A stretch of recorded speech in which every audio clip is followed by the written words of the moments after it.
So I would say Michael F. Schein, head hype artist, the man who always looks for side doors. Imagine if you're walking through the forest and everything turns yellow and orange just really quickly, like in 1 second. That's a fire, usually, right? But if things turn yellow and orange really, really slowly over time, that's autumn, that's fall. So in nature, sudden change usually indicates danger, and gradual change usually does not. So as a result, we literally have chemicals like cortisol that surge in our body when someone tries to introduce us to a new idea very quickly. And the same idea, when introduced slowly, we don't notice at all. So, if you don't have the lights and the color and the sound, think about tension and release. Think about drama, right? I mean, the protagonist in the story shouldn't be you or your product. It should be them. What I tell clients is write down all of those things that you're the most insecure about, that you think are your worst traits, and then find a way to reframe it as something really cool. And usually that's the most unique stuff about you. What's your greatest joy, Michael? This is really cheesy and typical, but I have a daughter. I have a almost 12-year-old daughter. I would have to say, thank her. Hello, fellows. Welcome to the next episode of Jagged with Just Ravi. Subscribe to my channel for conversations at the edge with thought leaders from the branding, marketing, and the business world. Conversations that ignite new ideas with rough and sharp edges. Hello, Michael. So nice to have you on my show. Just Ravi, how are you? It's great to be here. Okay, so Michael, if I requested you to tweet your profile, what would you say? I used to call myself the president of my company, MicroFame Media, and I was thinking that didn't really fit at all what I do or what we do. So now I call myself the head hype artist. So I would say Michael F. Schein, head hype artist, the man who always looks for side doors. Awesome. The head hype artist, and that gives us the opportunity to build the right context for our audiences about hype. So let's start there, Michael, because I've been in branding, and still I would say I have zero context for hype. And in common language also, we are so dismissive of it. Oh, it's just hype. Oh, they've just hyped it up. So what you bring forth is a completely different perspective. And after so much research of our entire history of us as humans, so please tell us, what is hype, what it is not? Well, I think it's very fair as a branding person to not know much about hype or to not have a positive view of it, because I've really, with the book I wrote and the work I do, I've really tried to take the word back, because it is usually seen as a negative word. Typically people will say, oh, it's all hype, as you said. There's been a couple of communities, however, where that isn't the case. So for one, in the hip hop world, people talk about hype as a positive thing, right? People will say, I hyped that up. I hyped up that show. I hyped up that record, and it means something positive. But what I found extremely interesting is in the tech world. So among funded tech startups, and when I say funded, I don't mean bootstrapped. I mean people who raise 10, 20, $30 million. So they have a product that at least has some potential, right? They usually have a team, they have a good business plan, and that sort of thing.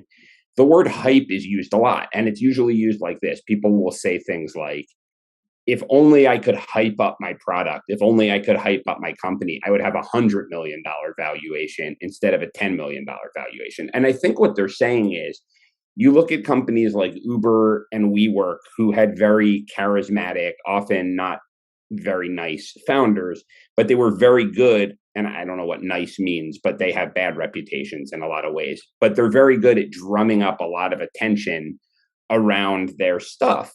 And I think what a lot of these tech entrepreneurs are saying is, our products might have even more legs than something like WeWork, but we don't know how to generate that same amount of hype. And that's what makes all the difference. So the way I've decided to define hype is very neutral. It's neither positive nor negative.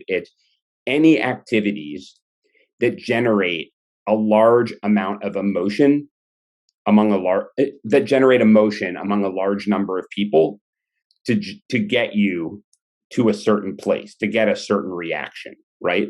So, or deliver a certain outcome.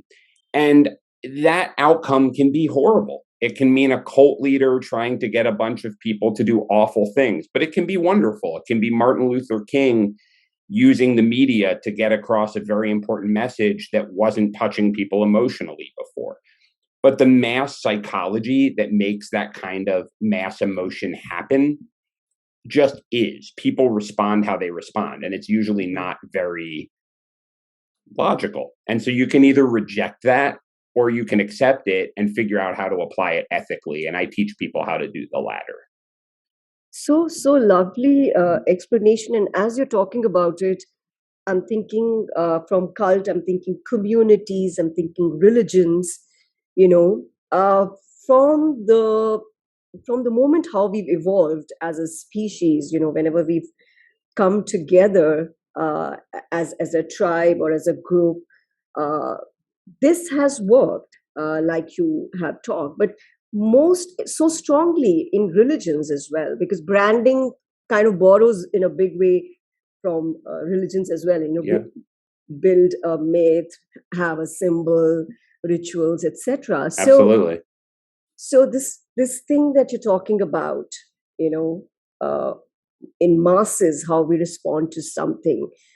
Can you talk a little bit more about it? As in, as humans, why are we so susceptible to it? Why is this such a big need? I would say. It's really important to keep in mind that human beings are not evolved to see the world accurately or to perceive the world accurately. So the way that we have evolved over millions of years is to survive, to live while our competitors may not. And more importantly, or just as importantly, to spread our genes, right? So if we're able to survive in a competitive situation, especially in the past when things were much more dangerous, and then survive long enough to find a mate and spread our genes and spread those tendencies to the next generation, those tendencies survive. It's also important to keep in mind that human beings are probably, if not the most social animal on earth, the most social mammal. So, despite what people who are individualists like to say, and individualism is very important, but we can't survive without other people. People go insane without other people. Society doesn't happen without other people. Babies cannot live up until like the age of 7 without other people, right? So that's the other thing. So we interact in groups and we perceive in groups. So the combination of that is that we don't necessarily see the world accurately. We see the world in a way that gets us to accomplish those things and gets us to work really well in groups.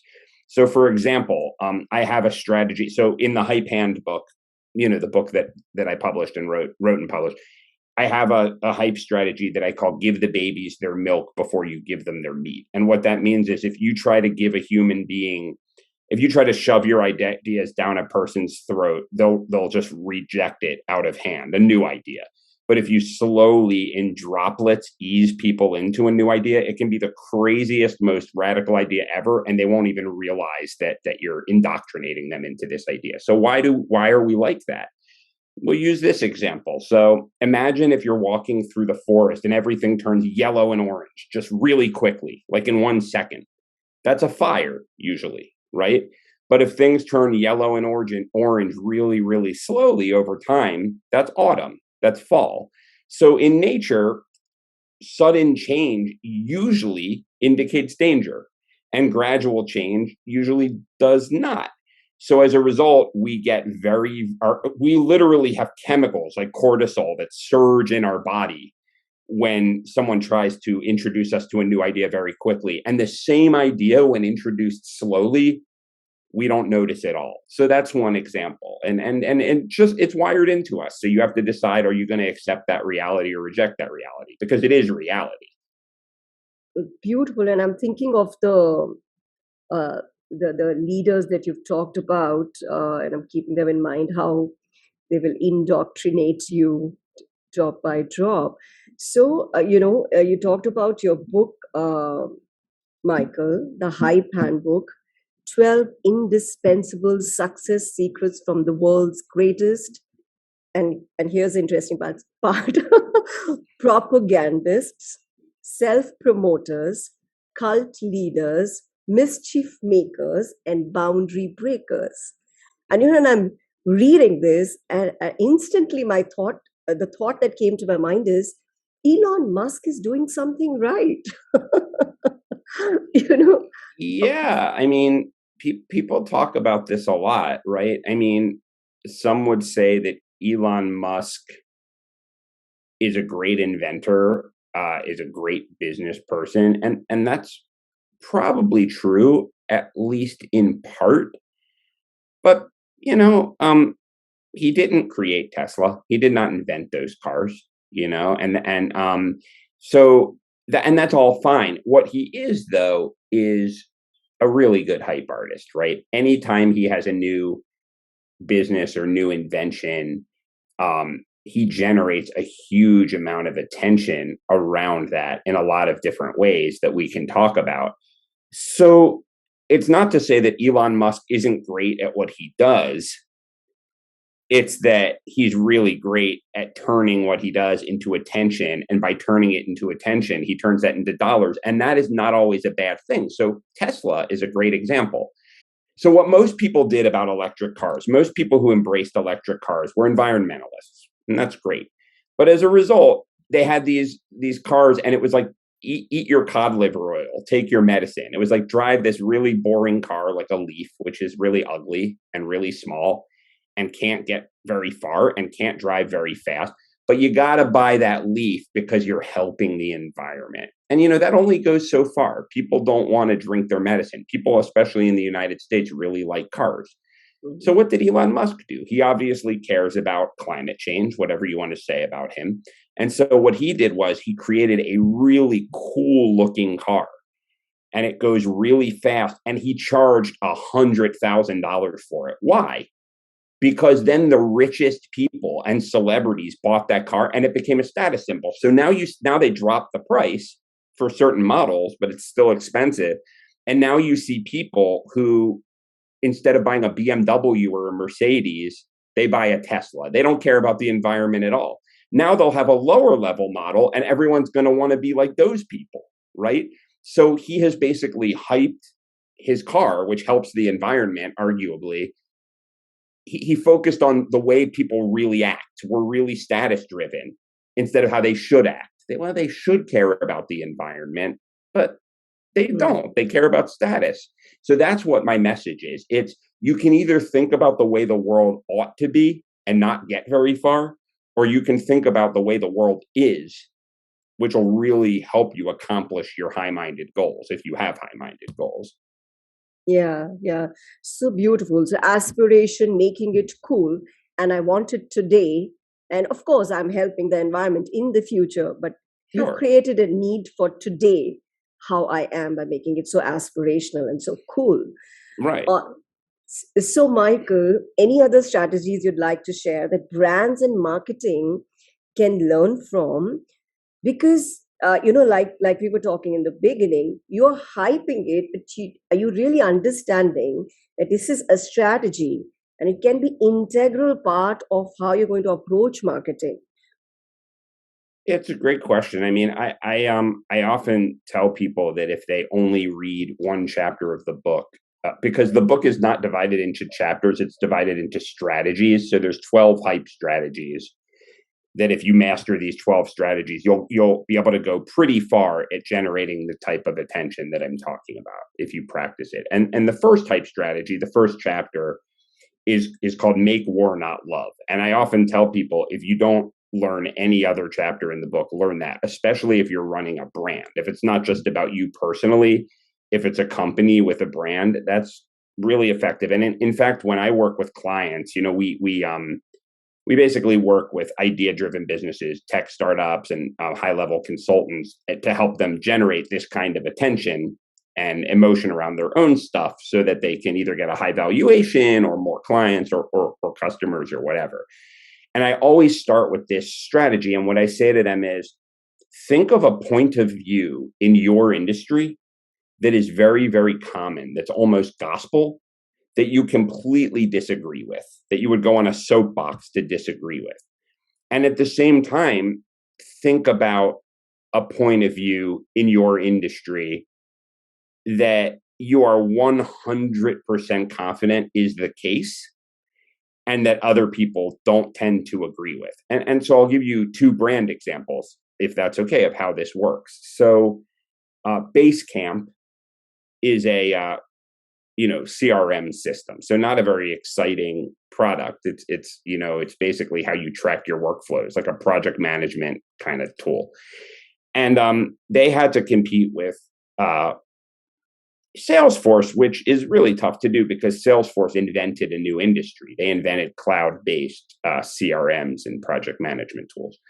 So what they did instead, and they're a much smaller company, is they went out into the world and picked a fight with the idea that you can throw people and hours at business problems. So the owner of the company, the founder, wrote a book called Rework that says very little about his product, but it basically says, fire your workaholics. If someone is a workaholic, that means they're not efficient enough. Simplicity is very important. If you have a product that has 20 features, pare it down to 5. And if that doesn't help, if there are certain people that doesn't appeal to, great, turn them away. And so it was this sort of anti-hustle culture manifesto. Why was that good for them? Because their product is notable for being extremely simple. It only does a few things. So if a client says to them, add this functionality, they'll say, no, go to Salesforce. But simplicity in a project management tool is really useful because some of these tools are so complex that it's easier to do it on pad and paper. So they basically picked a fight with the dominant narrative in the business world, and as a result was able to build a very strong brand around Basecamp, where Salesforce people use because it's the best tool. People use Basecamp. They wear T-shirts with Basecamp. People have like a die-hard attachment to Basecamp. So that's one example. And then another example is everyone's favorite brand, which is Apple in the Steve Jobs era. If you think about how they relaunched their brand, it was largely through those commercials with Mac versus PC, where they had Justin Long as the Mac and John Hodgman as the PC. And one was nerdy, business-like, had a big gut hanging over his shirt with a tie. And then the other guy was hip and cool. And the implication was you can either choose to be an artsy, cool, hip guy, or you can be a standard cubicle, do things the regular way guy. And one was Apple and one was PC. And in reality, Apple is every bit as much of a behemoth corporation as Dell, if not more so. But people don't perceive them that way. Brilliant examples. Michael, although, in branding, the whole attempt is take up an idea, stand for an idea, for a philosophy. Still, it takes a lot to consistently go for an idea and try and own it and protect it and not let it erode, from others taking bites from it. But then along with this, you say, make war, not love. And that is so powerful. I want to know, what is it about us human beings that it sticks better in the mind when somebody says, I hate this, or I don't stand for this, rather than I stand for this? So it's funny you should ask, because I was very curious about the same thing. So I did some pretty in-depth research on this topic for the book, and because I wanted to serve my clients in the right way, because I didn't want to just go on gut, I mean, just because I thought that this was true and my experience showed me that it was true, I didn't want to, I could have been wrong. It could have been anecdotal evidence, right? So I did a bunch of research, and it turns out there was an anthropologist named Curtis Marion who found this alcove on the coast of South Africa, which essentially, for various reasons that would take a long time to discuss here, people are pretty certain that that's where every person on Earth today is descended from the people who lived in this alcove. So there was this near extinction event on the savannah in Africa from a climate change event, and almost every Homo sapiens died, except for a small group. So we almost went extinct, 100,000 years ago or what have you. And this small group of Homo sapiens, Africans, went to this area on the coast, very small group. And what happened was they found a place where there was a lot of shellfish. They found the remains of these shells, fossilized remains. And it was much easier than hunting and gathering. So, there were just all these shellfish. You could just dip your hand into the pool and get them. Very high calorie for low investment.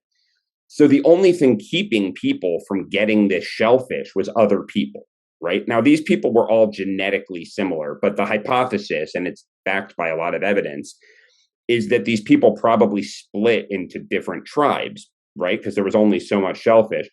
And what made them able, the people who were the best at getting this food were able to cooperate with people that they perceived to be like them and drive out the people they perceived not to be like them. And perceived is an extremely important part because they were all genetically the same, but they came up obviously with these designations. They formed groups. So they would learn to hate the people outside of them. So people who had that genetic hatred for others and the genetic propensity to cooperate with people like them are our ancestors, right? Because if you put a bunch of monkeys on an airplane, a bunch of chimpanzees who we're very closely related to, and we told them, everybody sit in rows and don't make any noise for 3 hours, they would tear holes in the side of the plane. Only humans are able to do that. So we can be very, very, very cooperative, but we're also able to, there's a group that parts their hair this way instead of this way, right? I mean, skin color is a completely arbitrary designation. Some people have red hair. The Romans used to hate people with red hair. They thought they were Germanic barbarians, right? Now we don't even care about that, especially in the United States, black, red. So all of this to say, this propensity of human beings causes a lot of history's worst episodes to happen, right? I mean, racism, genocide, this and that. But you can channel it positively. You can channel it. You can hate a terrible message. You can hate a hateful ideology. You can hate the way things are. You can, right? But believing that people are going to be as passionate about what they're for, I think that's where a lot of branding people go wrong. They sit there and they say, oh, we came up with this really cool logo for our syrup, and it's really cute looking and great, and it's hip. And so we're going to get people to be for it. And then they get confused about why people don't really care as much as they'd like about their logo. But someone like Steve Jobs understood that if you can get people to think of themselves as not being a starchy cubicle person, that goes a lot farther, right? Absolutely. And when Dove takes a stand against how women are being projected. Yeah, great example. Then it becomes a powerful force because you are defining what you stand for. And you're perhaps sticking your neck out with more spine when you say, I am not for this. I am for this, but yes, this is my boundary. That's beautiful. And also, I think there's something heroic also there, isn't it, Michael? It there's can something, be, yeah. Yeah, you're fighting against something, Yeah. and that kind of invites people to join you, and channelizes a lot of energy. So I look at the political situation in the U.S. right now, which is kind of troubled, and people will talk a lot in terms of what they're for, but really they're not. There's no way that a Democrat or a Republican can be for 100% of the things of their platform. Someone is whatever, list the thing. They're against high taxes. They're for guns. They're anti-abortion. But these things have nothing to do with one another. But what it really is? What it really is they hate the other side, and as a result, their team says that in order to be one of our team, you have to be for every single one of this checklist. And to prove that I hate the other side, that's who I'm going to be. And if you talk to them about it, they don't even know. They'll give you a reason that everything on that checklist is completely rational. But if you were to really dig down into the psychology, that doesn't make any sense. It's really that they're trying to show that they're not a Republican or not a Democrat. And that's challenging, but it's true.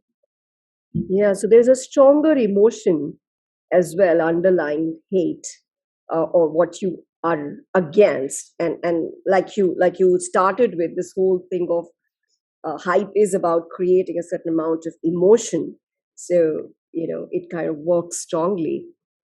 I think that old marketing saying that people decide emotionally and then justify logically is really true. No one wants to think of themselves as a seething emotional animal who has no logic behind their decisions. Yeah. And that includes me. It includes me. Yes. I mean, I'm the same way. I mean, yeah. The other day, a colleague was saying that, my kid does this. They'll do something and then decide how to talk about it to me, how to sell it to me. I said, we all do it. We all take decisions. We all do it. Yeah. And then figure out. So great. We are kids at heart. Nothing wrong. I sometimes think everyone is that, we mature, obviously, but a lot of us are kids who just figured out how to act like adults. I mean, we've been kicked in the backside a bunch of times. We've been toughened up, but I mean, I don't think that we're any more wise than children are half the time. Yeah, I don't want to be. Right. Okay, Michael. So prayers, spells, and symbols, one of the strategies that you mentioned, it seems very exotic. How does this function for brands or marketing? Yeah, the reason that I used that phrase, I mean, you're referring to the title of a chapter and it's a hype strategy. And the reason I use that phrase is to sort of make clear that all of the sophistication we think we have about logos and slogans and all of this stuff is nothing new. It's the same thing that soothsayers were doing and priests were doing and shaman were doing thousands of years ago. Those people, those religious leaders, those medicine artists, whatever you want to call them, those soothsayers and oracles, they all understood that people respond to certain types of patterns, certain types of sound patterns, certain types of visual patterns, and they respond above all to repetition. So, and it almost doesn't matter what you're saying. So this is a story that my editor very wisely told me to cut from the book. And I think it was wise because it's almost a little too controversial, but it's a story that really shows you how we are as human beings. So there was this German man in the 1920s, Ernst Hanfengel, I hope I'm pronouncing that properly, but he was an exchange student in the United States at Harvard. And at that time, there was no TV and all of that, so people didn't know as much about other people's cultures. So when he was there,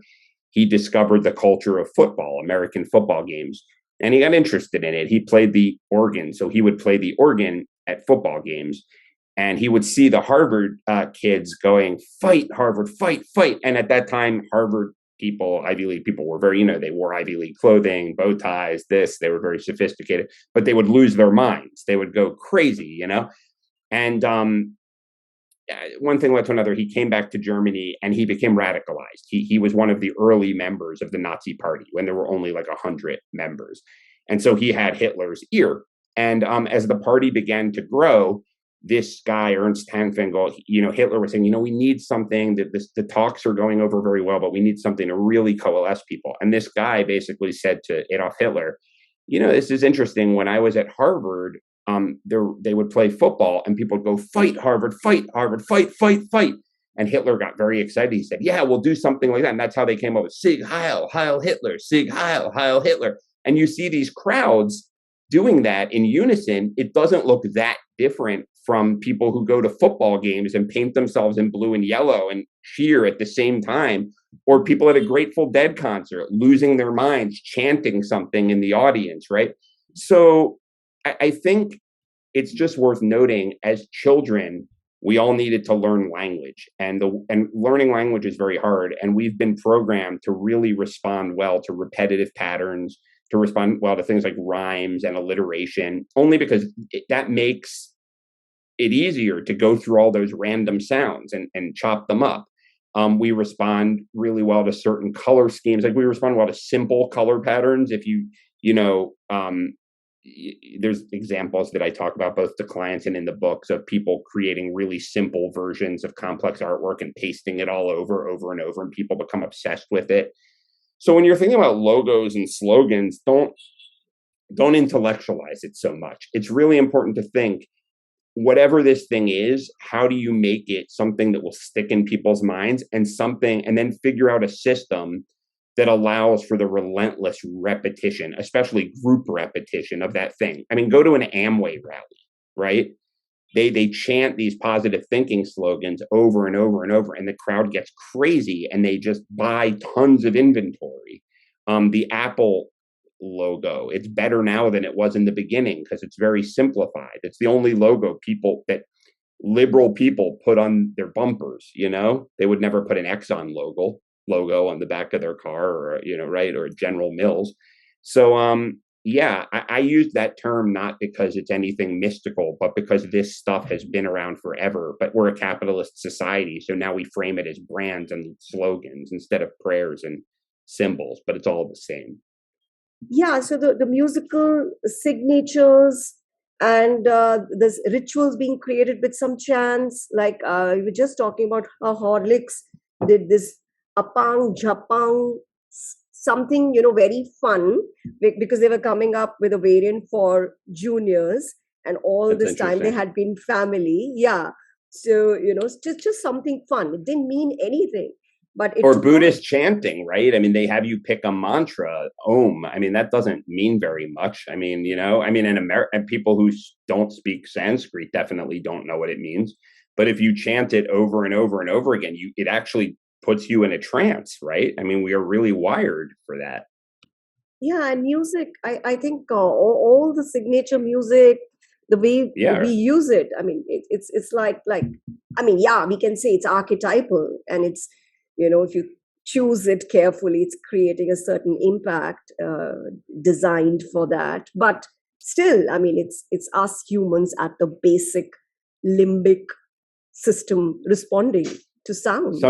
Sometimes I think about these things that we take for granted, like music, and I try to look at it as if you were an alien. It's basically just repetitive sounds that's somehow different than talking, and it's at a certain frequency. So it's not noise, but it's just sounds that repeat. And it can lead people to commit violence. It can lead people to fall in love. It can make people cry. The same with dancing. It's this just repetitive, like, hey, we're all going to stand in a room for 4 hours and move back and forth, repetitively. There's something about that rhythm and that repetition that, like, to your point, that really, really moves us as people and almost puts us in a trance.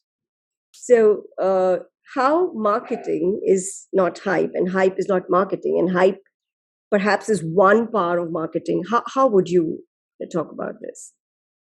It seems to me, and you can tell me what you think about this, but it seems to me that words often change meaning and lose their intensity over time.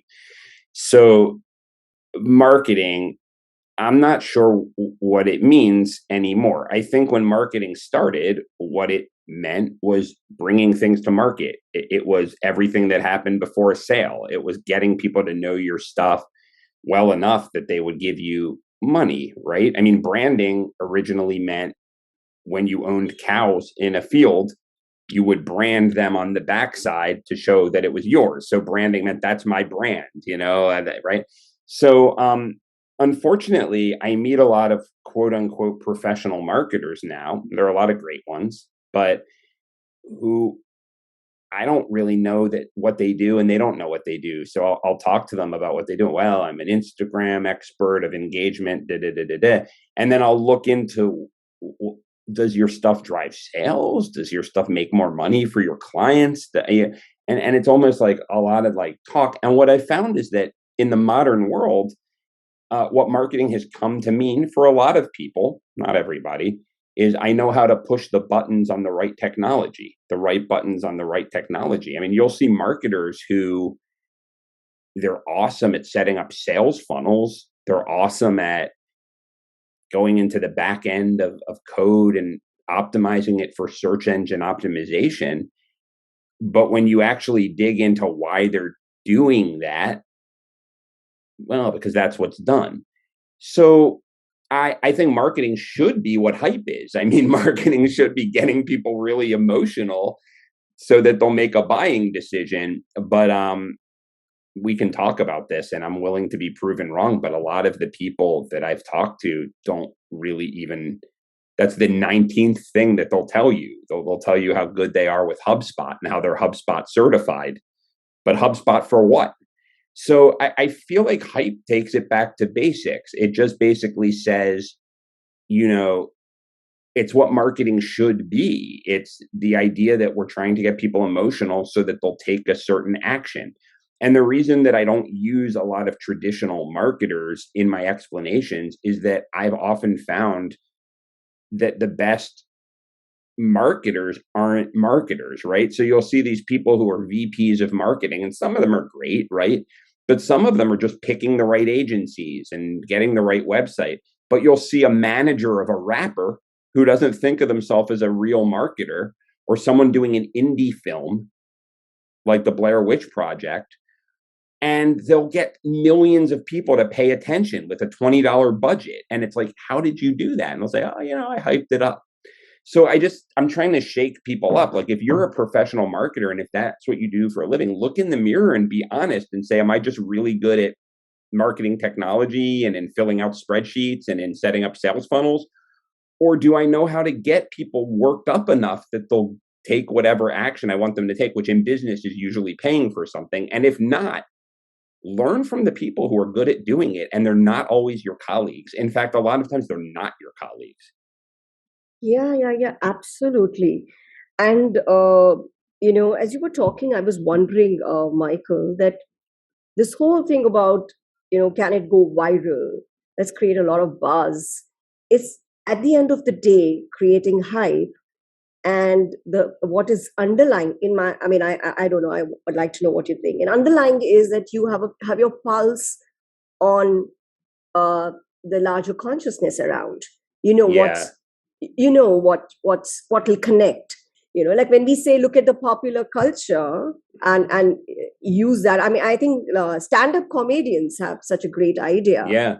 of Yeah. like you were talking about artists, because they are in touch, they are in the now, they're present, they're alive to what's happening, and they know what will create that kind of emotion plus attention that will move people to action, perhaps. And that is marketing, isn't it?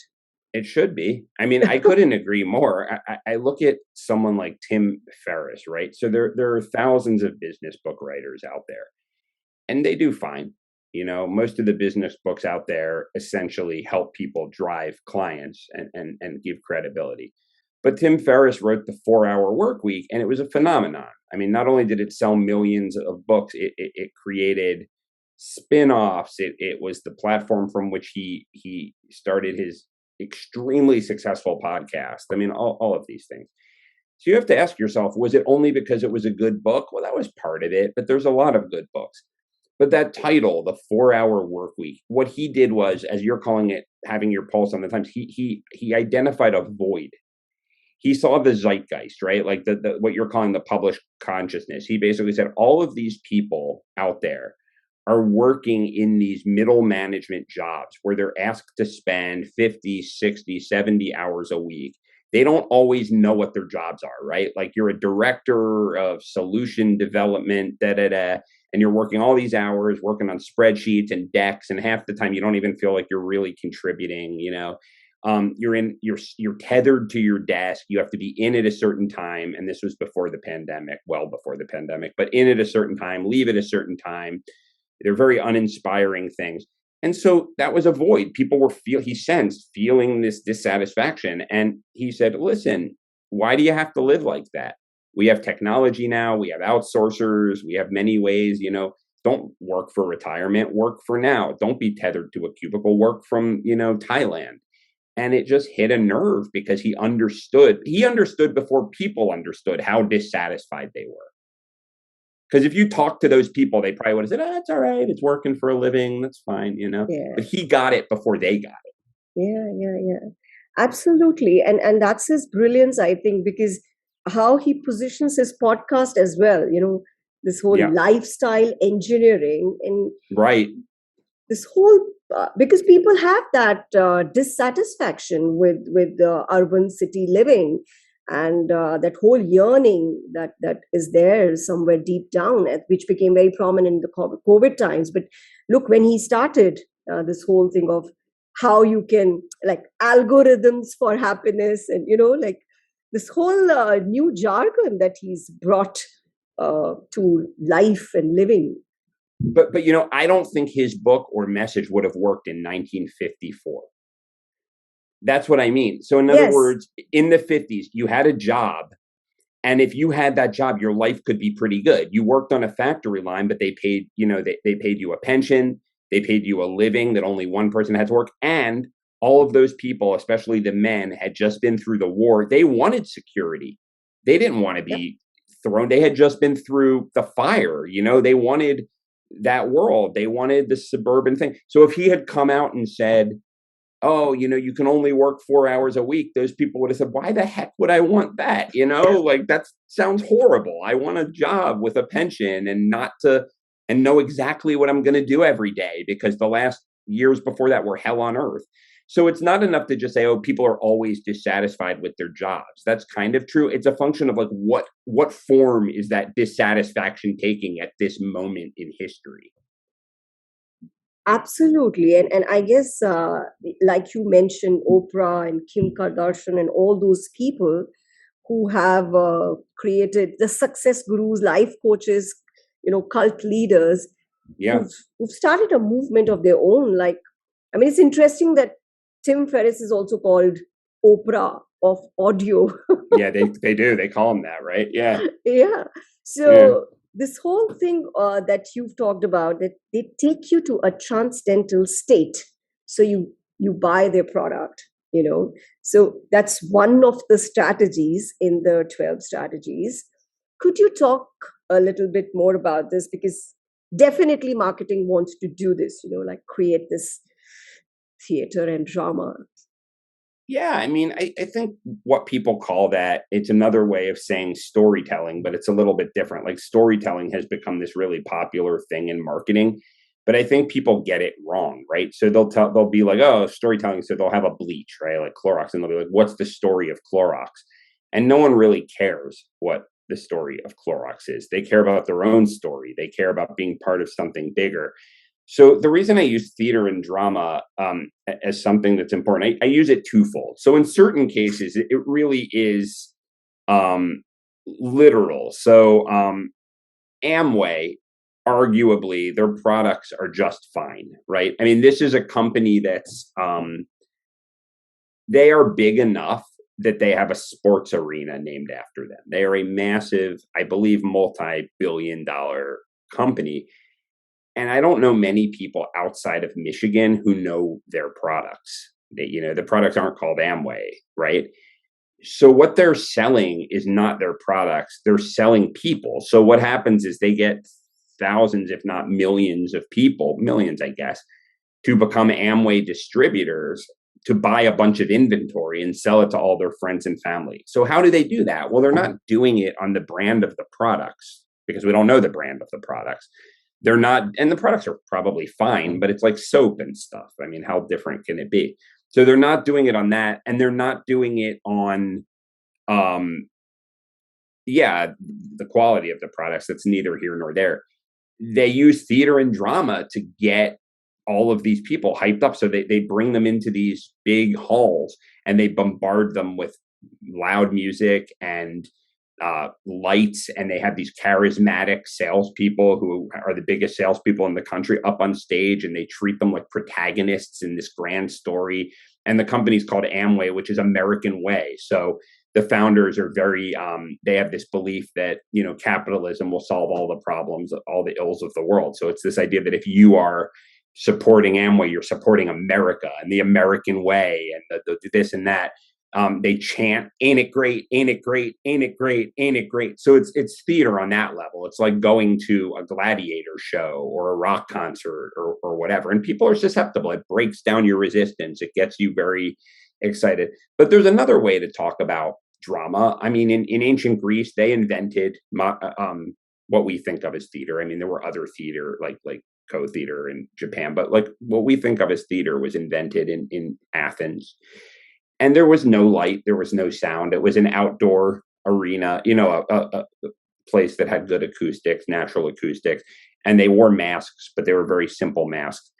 But it was drama and theater in terms of like tension and release. There would be a hero who was put in a very tense situation, and you would watch, the crowd would gain catharsis as more and more stuff was piled on them, and they used their wits to get out of it. And in a tragedy, it would all fall apart at the end. And in a comedy, everyone would get married and everything would be beautiful at the end. And, if you don't have the lights and the color and the sound, think about tension and release. Think about drama, right? I mean, the protagonist in the story shouldn't be you or your product. It should be them. They're Luke Skywalker and your product is the lightsaber, right? And how are you going to make them feel like bigger, like they're part of something bigger than themselves, part of a grand drama that they have a happy ending waiting for them if they fight through these obstacles? Because just saying, here's why my product is awesome and let me work you through the benefits, that's not going to do it. Absolutely. And this whole sensory marketing and experiential marketing is trying to emulate that. But this is very, very telling that how these leaders use it, and you never want to look at them like that. But there is a conscious strategy because you want to feel that they're so genuine in what they're bringing out there. But there's this whole personal branding that you've talked about within that space. Well, I want to chime in. I don't mean to interrupt, but I think some people do it consciously and some people don't. I think there are leaders who are just naturals. I don't think that Donald Trump gets up there and he's like, I've done a scientific study of the, psychology of people. I just think he gets how to manipulate large numbers of people and always have. Same with maybe Tony Robbins. But then I think there are companies like Amway that after the first 5 years probably do study it because it's such a large company. So I think the trick is to, as a professional marketer or brander or business person or whatever you want to call it, it doesn't matter whether they did it on purpose or didn't do it on purpose. It's looking at what are the commonalities, because there are commonalities, right? And if you can find those commonalities and see what works in different contexts time and again, you can then use those strategies, but hopefully do it in an ethical way. Do it in a way that you don't have to deceive people and you don't have to make people worse off than you found them, right? Yeah. Which is doable. I've done it. I mean, that's what we do. Yeah, and not sell them what they don't need. Like 100%. Not. Yeah. I mean, I really think that's not sell them what they don't need, but I mean, it's one thing to sell someone a pet rock. No one needs a pet rock, right? But it's okay. But if you're selling things to people that actively hurt them, that makes them spend money that they don't have for something that they can't use, I think that's really unethical and really makes the world a worse place. Yeah, because in the marketing terms, we always talk about wants and needs. So, right. It's a little that. So, Michael, you've studied so many cult leaders and propagandists and mischief makers and boundary breakers.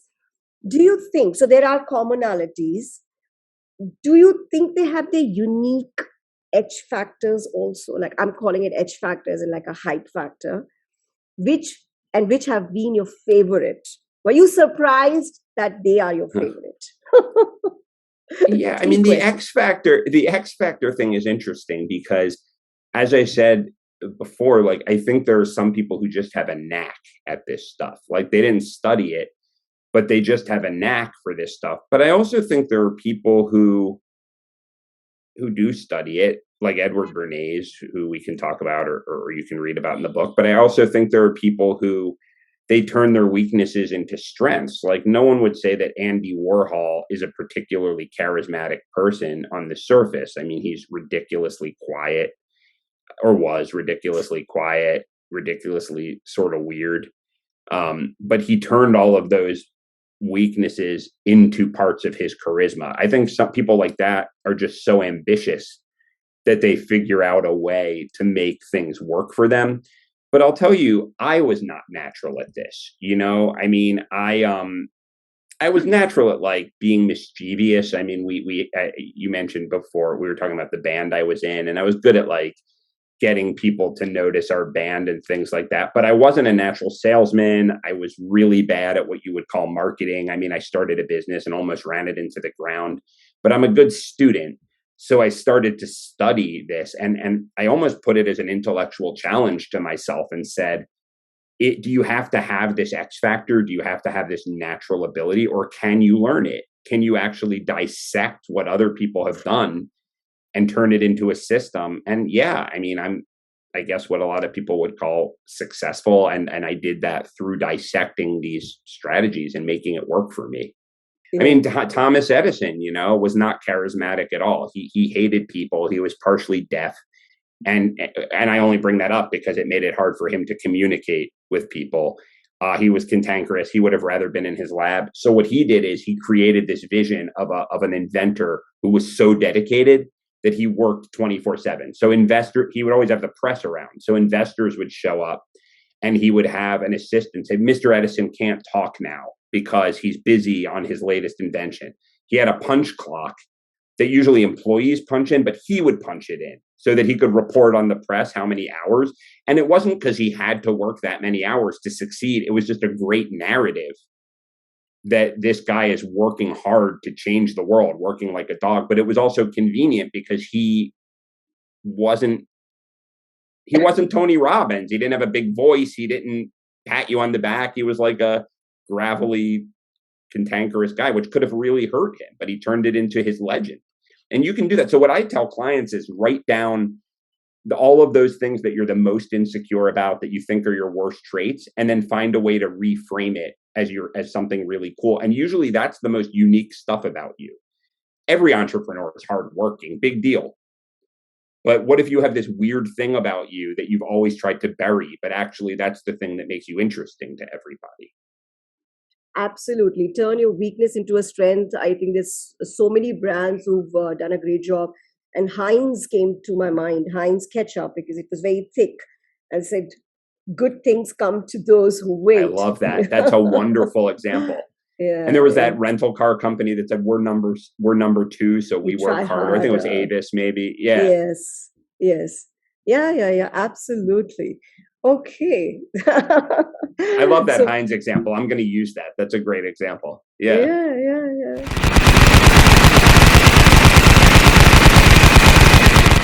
So we are also going to make war. It's scary. I'm scared. Are you ready? I'm ready. Okay. Mother's best advice. Always take time to read, even if it's fiction. Alternate profession could have been? Oh, gosh. Novelist. Oh, what would you do on Mars for fun? You know that game where you try to hold your breath because it makes you light in the head? That might work. Good answer. Okay. Yeah. As per your best friend, your most often used phrase? And I got to work on that. It's kind of my filler word. Okay. One thing no one knows about you. I don't know if there's anything no one knows about me, anything that I'd want to admit, but something that few people know about me is that, wow, this is a hard one. I'm an open book. I guess something that few people know about me is that I once dressed up. I went on a cruise, a Carnival cruise with my parents. This was humiliating. And these two other guys, they had this masquerade thing in front of the whole cruise, and they told me to dress up like a girl they were going to. So I was the only one who dressed up like a girl, and I was all by myself on stage with like the fake boobs and everything. It's really humiliating. Yeah. Oh, thank you for sharing They showed up just wearing normal stuff, and it's only me. So yeah, Oh, that was bad. oh, okay. No, Yeah. no. Thank you for sharing that. Yeah. Okay. Yeah. A book you'd like to gift to all your friends. I just read a book that I think a lot of people in business should read, even though it's a novel, especially creative businesses. It's called Tomorrow and Tomorrow and Tomorrow by Gabrielle Zevin.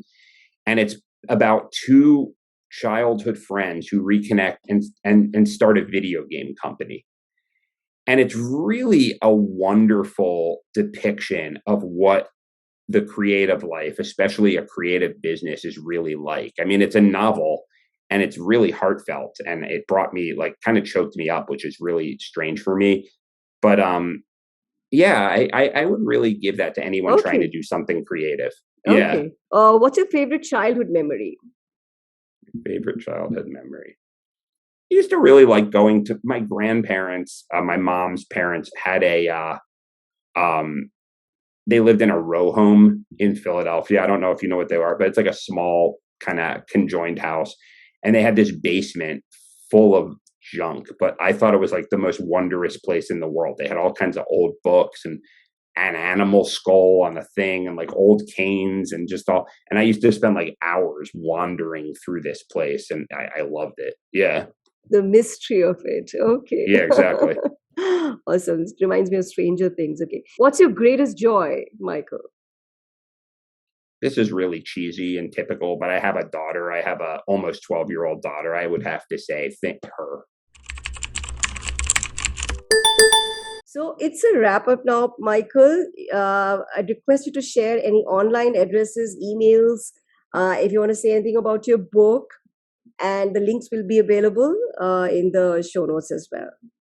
Sure, I'll give you two so that it doesn't get too complicated. I don't want to give five, but the first thing is, if you really want to know how my mind works and the kind of stuff I am and we as a company do, I really put everything into that book. And if you just use all of this stuff and never hire me, awesome. That means that you'll tell people about the book. So it's called the Hype Handbook, and just go to Amazon. That's the easiest way, or your bookstore if they carry it. That's even better. My company is called MicroFameMedia.com. So MicroFame. That's the company, and .com. And if you want to know more just about kind of the work we do, it's all Basecamp.